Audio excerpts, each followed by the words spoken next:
The University of Florida needs to allow students to live in an on-campus, pet-friendly dorm.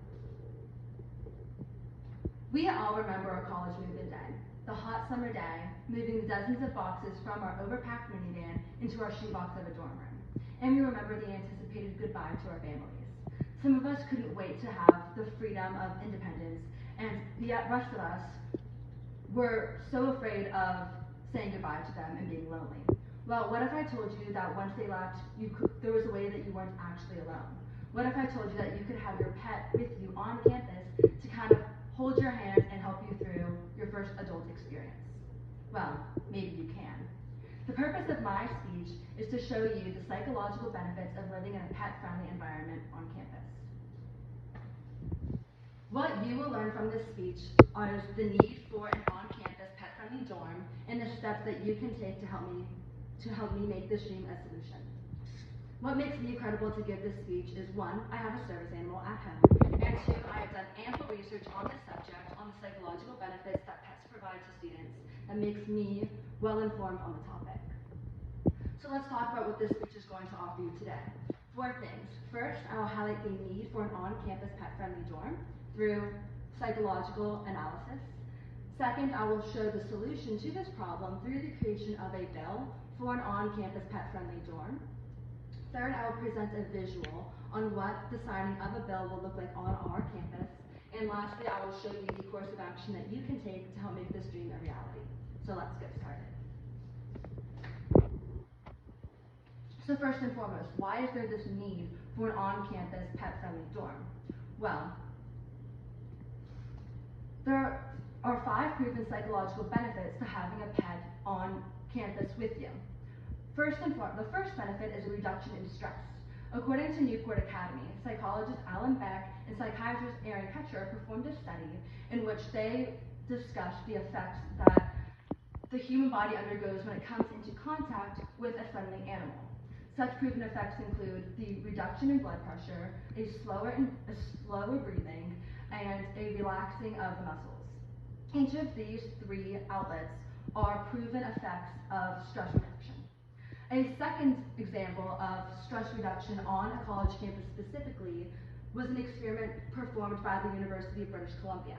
The university brought in a group of therapy dogs to a group of 246 students. These students were surveyed both before the encountering of the animals and after, and the results were recorded in a psychological journal. The results showed that the students were feeling 100% less stressed out after coming into contact with the animals than before coming into contact with the animals. A second benefit of living in a pet-friendly environment on campus is a relief for depression. According to WebMD, a study by the Human Animal Bond Institute showed that 74% of pet owners experienced increased mental health. Now, saying that pets are an instant cure for depression is something that I cannot say. However, there is a direct correlation between a relief in depression-like symptoms and pet ownership for 3 key reasons. 1, people who experience depression are feeling very alone. 2, many times they feel like they have nobody else to be living for. And 3, they feel like there is a lack of schedule or routine in their life. Well, a pet is a living, breathing thing in your life that prevents you from being alone all the time. 2, a pet is someone that the owner has to provide love and attention for, so that is someone else that they are responsible for. So that eliminates the idea that there is nobody for them to live for. And 3, a pet offers them a regimented schedule in the form of feeding and walking that the owner must give to that animal. The third benefit is a cure for loneliness.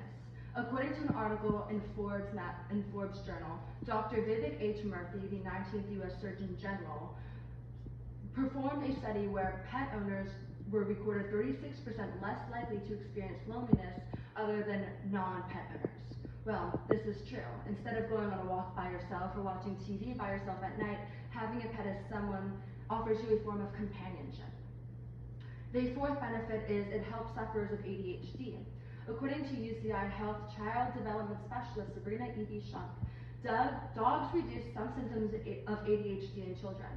An experiment was performed in which 88 children who were diagnosed with ADHD were given either oral treatment as typically prescribed or treatment with using dog therapy. After 2 weeks of using both the oral prescription and seeing the dogs on a regular basis, the children who had come into contact with the dogs showed less ADHD-like symptoms. And finally, the final benefit is a means of offering socializing. One reason that college students are so stressed out with the college transition is the lack of having a safety network of friends in a new environment. By having an animal by which they're constantly outside walking around the campus, they're providing themselves with more opportunities to meet people and formulate those friendships. So now that you understand the need for an on-campus pet-friendly dorm, we can discuss the solution to making it happen. So how can we go about making this happen? Well, we can create a bill that designates one on-campus dorm to be labeled pet-friendly. There will be limitations on who can live in this dorm. For instance, not every single student could sign up to live in this dorm unless they have a need for it. They would have to have a medical clearance for a need for a service animal or a psychological clearance for the need for an emotional support animal. So what are the payoffs of the creation of this bill? Well, it would offer students who would need a service animal or an emotional support animal the on-campus experience that many other campuses don't offer to these types of students. So why would our campus object to the creation of this bill? Well, for starters, a lot of professionals argue that there is no real need and that the students trying to get to live in this particular dorm would be fabricating the need of an emotional support or a service animal. Well, we could create a policy that says that only people who can live in this dorm have to seek a medical or a psychological consult and have a written diagnosis to the university that they need this animal. A second objection is that the pet would disrupt the dorm or damage it physically in some way.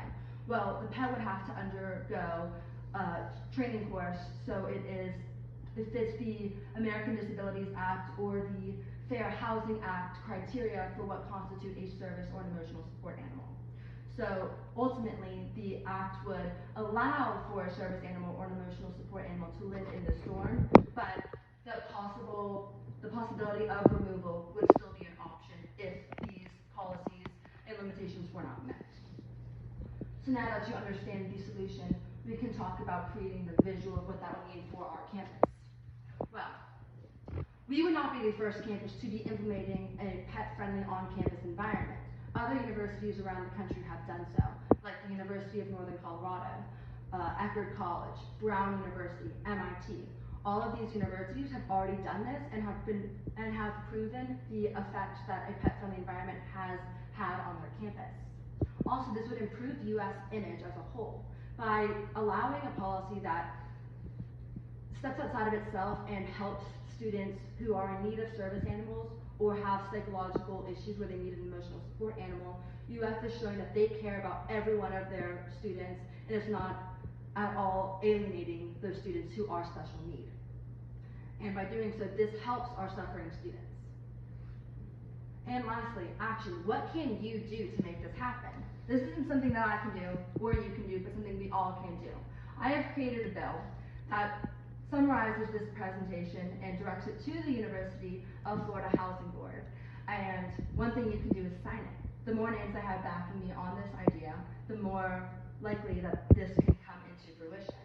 And also share the bill with your friends and your family members. The more signatures means the more time that this will get onto the desk of the person in charge.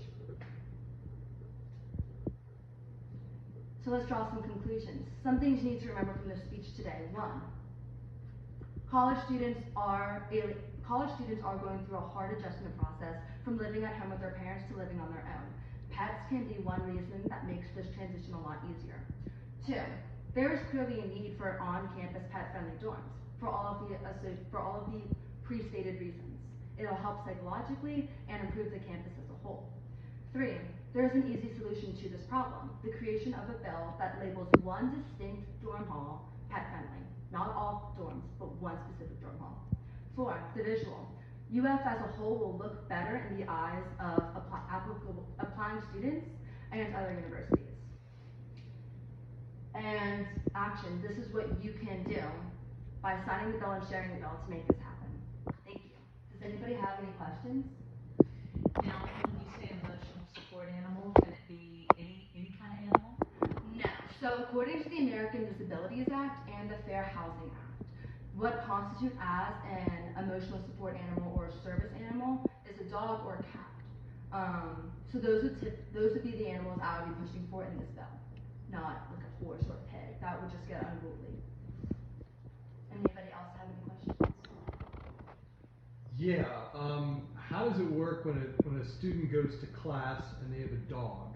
Like, what happens? So the University of Florida would not be at all responsible for taking care of that animal when the student was in class. That we couldn't ask the university to do that. The student, if they knew ahead of time that they were trying to bring an emotional support animal or a service animal onto campus, they would have to make sure that their schedule, their chosen schedule, aligned with what it meant to be a pet owner, and take the time out of their own day to make sure that happens.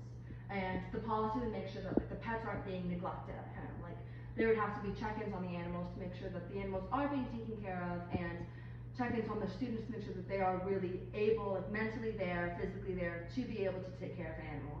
So the dog's not just, or the dog or cat's not just left destroying the room in the process. Thank you.